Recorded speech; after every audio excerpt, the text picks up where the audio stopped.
Voo de galinha. Analista explica os limites das altas do café. Agora para você.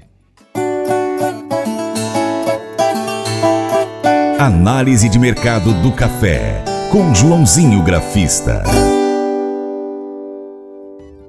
A volatilidade voltou a dominar o mercado internacional do café ao longo de abril, impulsionada por tensões geopolíticas e oscilações no dólar e no petróleo. Na Bolsa de Nova York, os preços alternaram entre altas e baixas em meio a incertezas externas, enquanto aqui no Brasil, o mercado físico apresentou relativo descolamento dessas movimentações. Decisões recentes sobre taxas de juros, tanto nos Estados Unidos quanto no Brasil, também contribuíram para a instabilidade macroeconômica, impactando diretamente as commodities. Nesse cenário, o agente autônomo de investimentos, João Santaella Neto, aponta que, apesar de alguma sustentação de preços no curto prazo, o viés segue pressionado, exigindo cautela e estratégias de proteção por parte dos produtores. Bom, vamos lá para os fundamentos aí do mercado. Como trabalhou o café então ao longo do mês de abril, né? A volatilidade tomou conta, persistindo no mercado internacional do café. Na Bolsa de Nova York, para o Arábica, que baliza a comercialização, os altos e baixos então seguiram. Diante da guerra, impasse entre Estados Unidos e Irã, não, vamos abrir o estreito, bom, o mercado caía, não, vamos continuar com o estreito fechado, bom, o mercado subia. Petróleo voltando a subir, dólar oscilando, operadores buscando proteção em meio ao aumento de aversão ao risco, aquela famosa palavrinha em inglês chamada hedge. Palavras aí do analista das safras de mercado, Gil Barabá. No Brasil, mercado físico, então, como eu comentei, abriu um mês natural, observação às oscilações externas, mas certo descolamento em relação às referências, reflexo do início da colheita, com perspectivas de melhora na oferta. Nessa última semana de abril também foi de decisões sobre taxas de juros, adicionando instabilidade ao cenário, a macroeconomia aí, né, que sempre influencia, sempre mexe com os mercados, principalmente de commodities.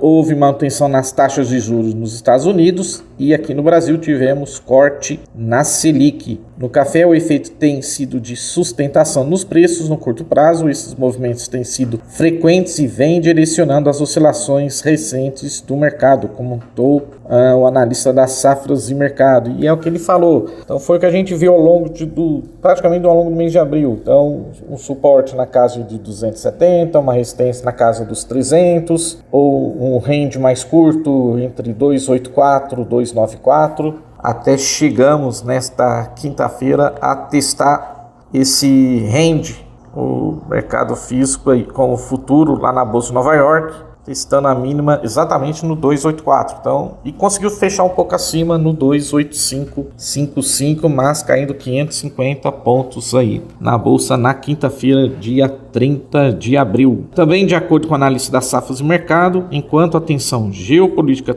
traz volatilidade no curto prazo, o fundamento segue mais negativo diante de expectativa de uma safra recorde no Brasil. Isso ajuda a explicar o comportamento recorde na curva de preços, marcado por uma forte queda em fevereiro, seguida por breves movimentos de alta de baixa amplitude, tipos de um período de acomodação. Os chamados voos de galinha, sempre falo essa frase aí nos grupos de WhatsApp para produtores de café, estão justamente ligados à volatilidade gerada no cenário geopolítico em um ambiente de fundamento mais fraco. Então foi o que eu comentei.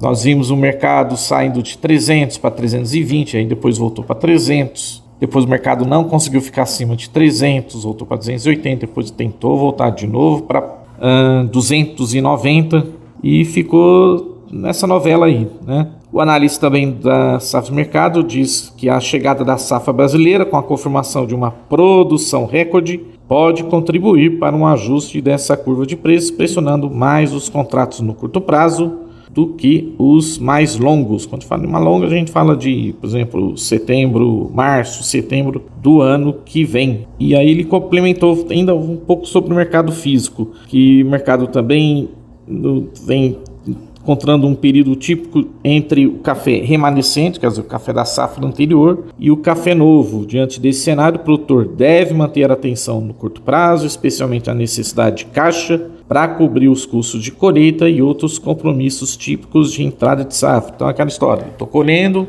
o mercado está X, eu tenho meus custos, eu tenho que pagar esses meus custos, você vai vendendo esse café. Sempre aproveitando alguma máxima que o mercado vai fazendo.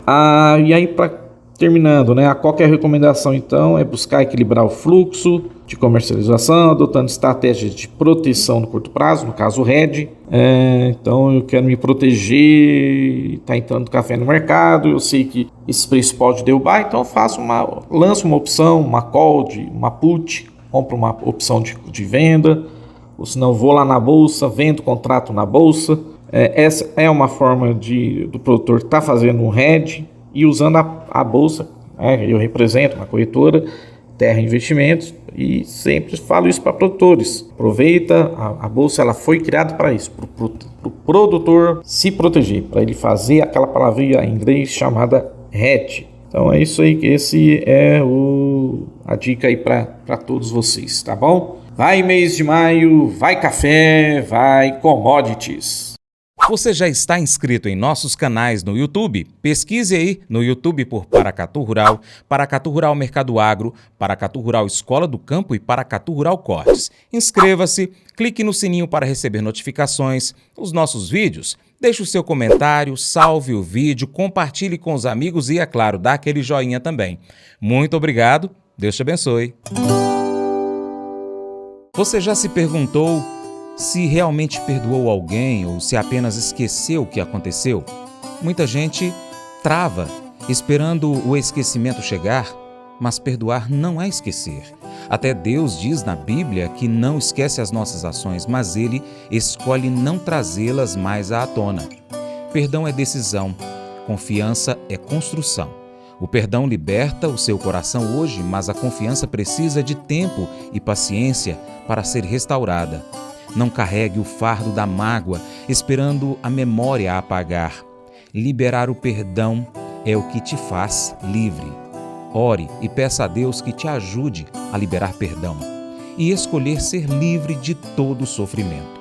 Leia a Bíblia. Deus te abençoe.